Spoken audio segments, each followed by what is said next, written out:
Hello guys, আপনারা সবাই আমার এই ভিডিওটি লক্ষ্য করে দেখুন। আচ্ছা ভাই, এখানে যে লাউ গাছ দেখলাম, এই লাউ গাছের বিস্তারিত একটু বলেন। মানে হচ্ছে ভাই, আমি একটা কৃষক। আমার এই জমিটায় আমি লাউ গাছ লাগাইছি ভাই, বুঝছেন। মানে আমরা ভাই মূর্খ মানুষ, কৃষক মানুষ ভাই, আমাদের ভাষায় যদি কোনো ভুল থাকে আপনারা কিছু মনে করবেন না। মানে এই গাছটা যখন আমি লাগিয়েছি, জমিতে লাগানোর পর প্রায় 1 মাস পর এই গাছটা বড় হয়েছে, চারদিকে ছাড়িয়ে গেছে। তখন মনে করেন আপনার আমি হচ্ছে এই তারগুলি কিনে নিয়ে এসেছি পাবনা থেকে কিনে এনেছি। কিনে আনার পরে লোক নিয়ে এবং এই যে বাঁশগুলি কিনেছি, এগুলি গাছ বড় হয়ে গেছে, জানলা দেওয়া লাগবে। আমি প্রায় 2-3 বছর আপনার মনে করেন যে বাজার থেকে জাল আছে না, কটের জাল, ওই জাল দিয়ে জানলা দিতাম, বুঝছেন ভাই। হ্যাঁ ভাই। মানে ওই জাল দিয়ে জানলা দেওয়ার পরে আমার হচ্ছে প্রতি শীতে মানে গাছ লাগাইলে গাছের ফল শেষ হয়ে গেলে বা ক্ষেতটা শেষ হয়ে গেলে পরেই হচ্ছে ওই জাল ফেলে দেওয়া লাগতো, আমি পরবর্তীতে কাজে লাগাতে পারতাম না। সেই কারণে আমাকে একটা লোক বুদ্ধি দিল, ভাই যে আপনি এই কাজ যখন করেন তাহলে আপনি একটা বুদ্ধি দিই, যে তার আছে এই তার, আপনার তারটা ভালো করে লক্ষ্য করে দেখুন ভাই। এই তারটা আমি তার সাথে যোগাযোগ করে পাবনা থেকে কিনে আনি। পাবনা থেকে আনার পরে সে আমাকে এই কাজটা করে দেয়। মানে এই সুতাগুলো আমি পাবনা থেকে কিনে আনছি, সুতা বা তার এই দুটোই কিনে আনছি। আনার পরে মনে করলেন যে আমি এইভাবে জানলাটা দিয়েছি, লোক নিয়েছি, মানে একার দ্বারা তো সম্ভব না, লোক নিয়েছি। আমি কিছু শ্রমিক নিয়ে এই কাজগুলো করেছি, বাঁশগুলো কেটেছি, তারপরে মনে করেন আপনার গাড়ার পরে এই তারগুলো টানিয়েছি, তারগুলো টানায় সুতাগুলো এরকমভাবে টানা দিছি, মানে গাছটা যাতে এডের পর থাকে, বুঝতে পারছেন।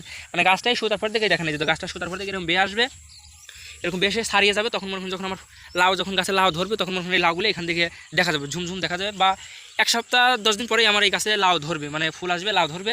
তখন মনে করেন আপনাদের যখন ওই ভিডিওটা বিনোদন দেবো আপনারা দেখবেন ওই ভিডিওটা কীভাবে মনে করেন এই লাউগুলি ঝোলে বা দেখবেন। এই তারগুলি আনার পর দিয়েছি, মানে ওই জাল যেগুলি কিনি আমরা বাজার থেকে, সুতির জাল, ওই জালগুলি প্রায় আপনার মনে করেন 1বার বা 2বার খালি গাছ লাগালে করলেই সে নষ্ট হয়ে যাবে, হয়ে যায়। আর এই তারটা মনে করেন আপনার 1বার কিনলে অগত আপনি 4 থেকে 5 বছর ইউজ করতে পারবেন। 4 থেকে 5 বছর ইউজ করলে আপনার মনে করেন টাকা কম লাগবে, অল্প খরচে আপনার লাভটা বেশি পরিমাণে লাভ পাওয়া যাবে। জি জি ভাই, মানে বেশি পরিমাণে লাভ করে। আর ওই জালটা মনে করেন আমার কিনলেই মনে করেন বছরে আমি 2-3 বার আমার এই লাউ গাছ লাগাই, ওই 2-3বারই কিনা লাগে। দেখা যায় লাউর পরিমাণ একটু বেশি হলে, বৃষ্টি বেশি হলে ওই মনে করেন নষ্ট হয়ে যায় সুতিগুলি, আমার কিনা লাগে। মনে করেন করোনায় বীজ রোপণ করলে আমাকে আবার কিনা লাগে।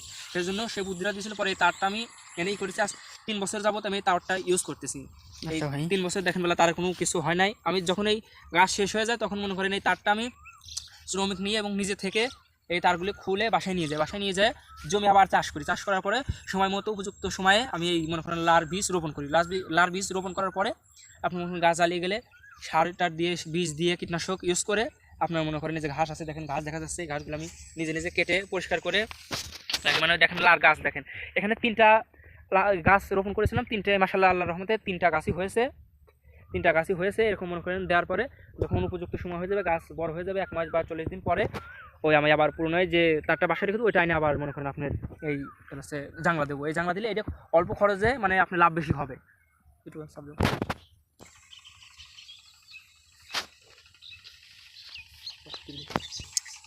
এতক্ষণ শুনলেন বা দেখলেন, এই পর্যন্ত মনে করেন আমি কাজ করেছি। আবার মনে করেন যে আমার যে জমি আরেকটা আছে, লাউ গাছগুলি বড় হয়েছে, এটা মনে করেন আপনার কাল কিংবা পরশুতে আমি এরকম সিস্টেমে এই যে এই সিস্টেমে মনে করেন আপনারা আমি কালকে কিংবা পরশুদিন জানলা দেবো। ওই দিয়ে আপনাদের দেখবেন, আমাদের ভিডিওকে সাবস্ক্রাইব করবেন এবং শেয়ার করবেন যাতে সবাই দেখতে পারে। মানে যদি আপনারা কেউ কাজ করতে চান দেখবেন আমাদের, মানে অল্প খরচে আপনার বেশি লাভ হবে বা টিকসই বেশি হবে, আপনারা যারা কৃষি কাজ করেন বা এই সবজির আবাদ করতে চান। এই আমার বক্তব্য শেষ করতেছি। আসসালামু আলাইকুম। ধন্যবাদ আপনাকে।